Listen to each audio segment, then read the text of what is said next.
শিৱসাগৰত অখিল গগৈ ঘূৰুৱাব পৰা আমাৰ ইমান কাৰ্যকৰ্তা আছে, তেওঁলোকে কি ভাবিব যে আমি থাকোঁতে দাদা কিয় আহিব লগা হ'ল?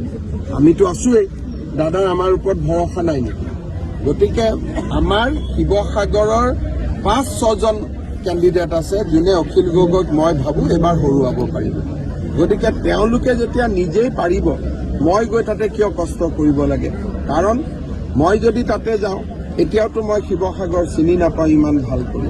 ৰাইজক মই কি কৰি দিছোঁ? একো কৰি দিয়া নাই।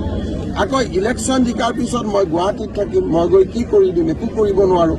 গতিকে ৰাইজক মই ঠগোৱা নহ'ব জানো? ৰাইজক ঠগোৱাটোতো মহাপাপ হ'ব। সেই পাপ কামটো মই কেনেকৈ কৰিম? এইটোতো কিবা কুস্তিৰ খেল নহয় যে অমুকত গৈ উঠি দিয়ক। হয়তো উঠিলে মই জিকিব পাৰোঁ, কিন্তু জিকিলেও ৰাইজৰ লাভ কি হ'ব যদি ৰাইজে MLA জনক বিচাৰি নাপায়?